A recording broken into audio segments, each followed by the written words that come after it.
ഉമർ ഖാലിദും ഷർജിൻ ഇമാമും ജയിലിലാണ്. ഞാനും ഇപ്പം അവരിൽ ഒരാളെ പോലെ ആയി. ഇത് പറഞ്ഞത് വേറെ ആരുമല്ല, തരുൺ തേജ്പാൽ. തരുൺ ഇന്ത്യയുടെ മാധ്യമ പ്രവർത്തനത്തിൽ ഏറ്റവും പാടുള്ള വിഭാഗമാണ് ഇൻവെസ്റ്റിഗേറ്റീവ് ജേർണലിസം എന്ന് പറയുന്നത്. ഇൻവെസ്റ്റിഗേറ്റീവ് ജേർണലിസ്റ്റാണ് തരുൺ തേജ്പാൽ. പക്ഷേ അദ്ദേഹം വളരെ നിർണായകമായ ഒരുപാട് കാര്യങ്ങൾ നമ്മുടെ മാധ്യമ പ്രവർത്തനത്തിലൂടെ ചെയ്തിട്ടുണ്ട്. പക്ഷേ അദ്ദേഹം ഇപ്പം ജയിലിലാവുകയാണ്. 10 വർഷത്തേക്കാണ് അദ്ദേഹത്തെ ശിക്ഷിച്ചിരിക്കുന്നത്.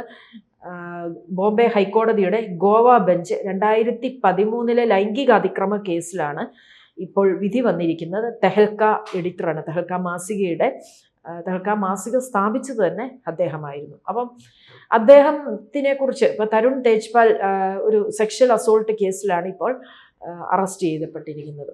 പക്ഷെ അദ്ദേഹത്തെക്കുറിച്ച് നമ്മളൊന്ന് പറയുകയാണെങ്കിൽ, തരുൺ തേജ്പാൽ എന്ന് പറയുന്ന ആൾ 2000-ലാണ് ഈ തെഹൽക്ക മാസിക സ്ഥാപിച്ചത്. ഈ തെഹൽക്ക മാസികയിലൂടെ അദ്ദേഹത്തിൻ്റെ മാധ്യമ പ്രവർത്തനത്തിലൂടെ നടത്തുകയും അതിൽ ഏറ്റവും ഒരു വലിയൊരു ബഹുമുഖ പ്രതിഭയായി ഉയരുകയും ചെയ്ത ഒരു മനുഷ്യനായിരുന്നു, ഒരു വ്യക്തി കൂടിയായിരുന്നു.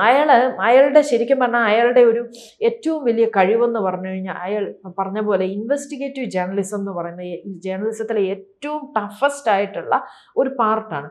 അതിലാണ് അദ്ദേഹം എക്സ്പ്ലോർ ചെയ്തതെന്നുള്ളതാണ് ഇതിനകത്തെ ഏറ്റവും കാതലായിട്ട് എടുത്തു പറയേണ്ട ഒരു കാര്യം. അങ്ങനെയാണ് അദ്ദേഹത്തെ അറിയപ്പെടാൻ തുടങ്ങിയത്. അങ്ങനെ ഇന്ത്യയിലെല്ലാം മിക്കവർക്കും തന്നെ ഈ തരുൺ തേജ്പാലിനെ അറിയുകയും ചെയ്യും. ഏറ്റവും നിർണായകമായ പല കേസുകളും അദ്ദേഹം കണ്ടുപിടിച്ചിട്ടുണ്ടായിരുന്നു.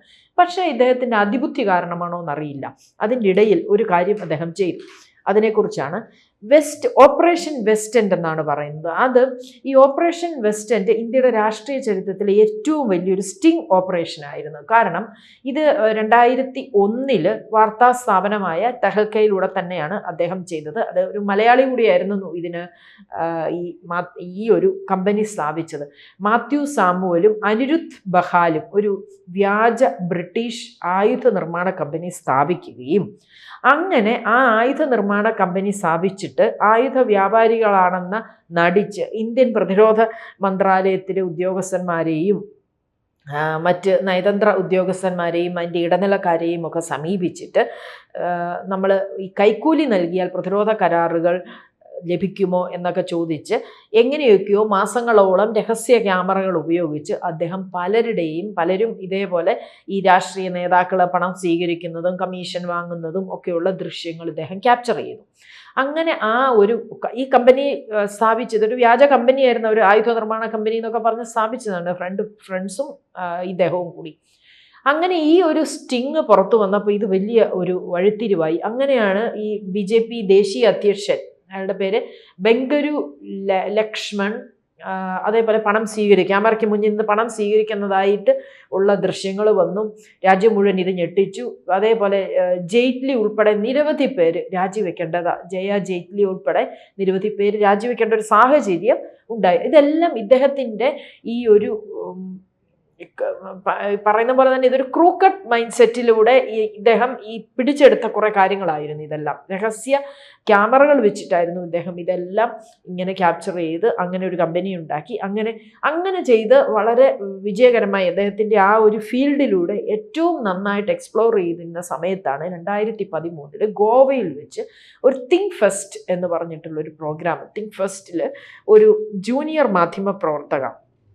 മാധ്യമപ്രവർത്തകയെ ഹോട്ടലിലെ ലിഫ്റ്റിനുള്ളിൽ വെച്ച് ലൈംഗിക അതിക്രമം നടത്തിയെന്നും അങ്ങനെ ആ കുട്ടി അത് പരാതി കൊടുത്തെന്നും അങ്ങനെയാണ് അദ്ദേഹത്തെ 2013 ഗോവയിൽ വെച്ച് അറസ്റ്റ് ചെയ്യപ്പെടുകയായിരുന്നു ഉണ്ടായത്. പക്ഷെ അദ്ദേഹം കഴിവിൽ വളരെ മെച്ചപ്പെട്ട ഒരു കരിയർ ഡെവലപ്പ് ചെയ്ത് കൊണ്ടുവരുന്ന സമയത്തായിരുന്നു ഇങ്ങനെയൊരു ട്രാജഡി അദ്ദേഹത്തിൻ്റെ ലൈഫിൽ വന്നിരുന്നത്.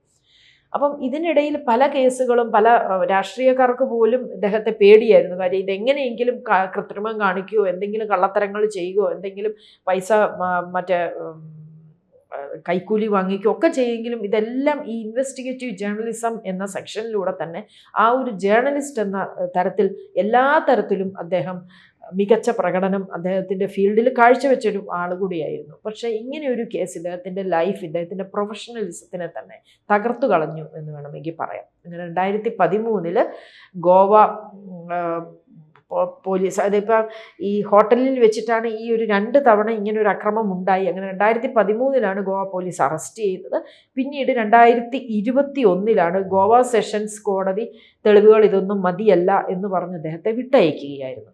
പക്ഷേ വീണ്ടും 2026 ബോംബെ ഹൈക്കോർട്ടാണ് ഗോവ ബെഞ്ച് ആ വിധി റദ്ദാക്കുകയും വീണ്ടും അദ്ദേഹം വിചാരണ ചെയ്യപ്പെടുകയും അങ്ങനെ തേജ്പാൽ ഏത് സമയവും കുറ്റം നിഷേധിക്കുകയായിരുന്നു. ഞാൻ അങ്ങനെയൊന്നും ചെയ്തിട്ടില്ല, ഞാൻ 62 വയസ്സുകാരനാണ് ഞാൻ. അപ്പം പക്ഷെ കോടതി പറഞ്ഞത് ഇതായിരുന്നു, അച്ഛൻ്റെ പ്രായമുള്ള ഒരു മനുഷ്യനാണ് ഈ കുട്ടിയെ ലൈംഗികമായിട്ട് അത് ആക്രമിച്ചതെന്നും അങ്ങനെ ഒരു കേസാണ് വന്നത്, അതൊരിക്കലും ന്യായീകരിക്കുന്നതല്ല എന്നാണ് കോടതി പറഞ്ഞത്. പക്ഷേ അതിനെ തുടർന്ന് അദ്ദേഹത്തെ വീണ്ടും അറസ്റ്റ് ചെയ്യുകയായിരുന്നു. അങ്ങനെ ഹൈക്കോടതി വിധിക്കരുതേ അദ്ദേഹം സുപ്രീം കോടതിയെ സമീപിക്കുമെന്ന് പറഞ്ഞു. പക്ഷേ എന്താണെങ്കിലും ഇപ്പോൾ 10 വർഷത്തേക്ക് അദ്ദേഹത്തെ ശിക്ഷിച്ചിരിക്കുകയാണ്. അപ്പോഴാണ് അദ്ദേഹം പറഞ്ഞത് ഉമർ ഖാലിദിന് ഈ മറ്റ് വേറൊരു ഇമാമിൻ്റെ പോലെ തന്നെ ഞാനും ഇപ്പോൾ ജയിലിലാണ്, ഇതൊരു രാഷ്ട്രീയ പ്രേരിത കുറ്റം തന്നെയാണ്, അതല്ലാതെ എന്നെ മനഃപൂർവ്വം അകത്തിടാൻ വേണ്ടിയിട്ട് ഒരു കേസ് ഉണ്ടാക്കിയതാണ്, ഇതിൽ ഞാനാണ് ഇര, അല്ലാതെ ആ കുട്ടിയല്ല എന്നൊക്കെയാണ് അദ്ദേഹം പറയുന്നത്. ഇനി ഉമർ ഖാലിദിനെ കുറിച്ച് നമുക്ക് എല്ലാവർക്കും അറിയാം. ഉമർ ഖാലിദും ഈ ഷർജിൽ ഇമാം എന്ന് പറഞ്ഞ 2020 ഡൽഹി കലാപവുമായി ബന്ധപ്പെട്ട് വലിയ ഗൂഢാലോചന കേസ്, UAPA കേസുകളിൽ ആ ഒരു ഉൾപ്പെടെ നിയമപ്രകാരം അറസ്റ്റിലായ 2 പ്രതികളാണ്.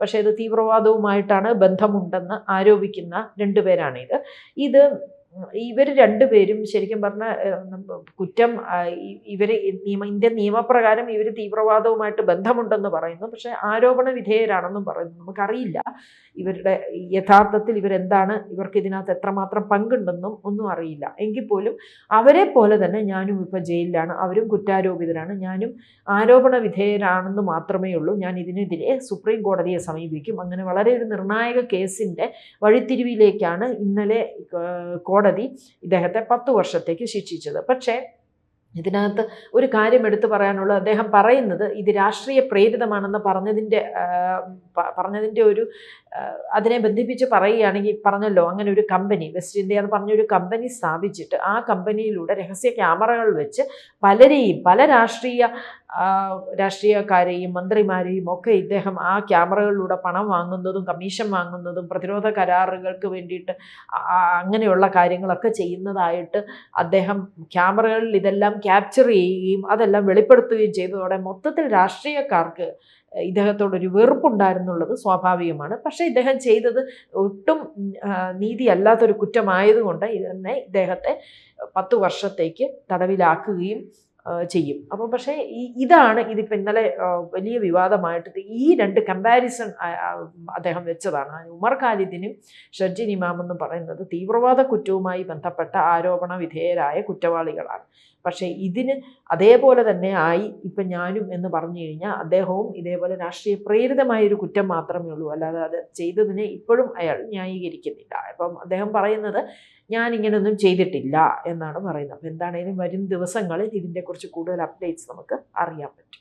കൂടുതൽ വാർത്തകളും വിശേഷങ്ങളും നിങ്ങളിലേക്ക് എത്താൻ ABC മലയാളം സബ്സ്ക്രൈബ് ചെയ്യുക, ബെൽ ബട്ടണും അമർത്തുക.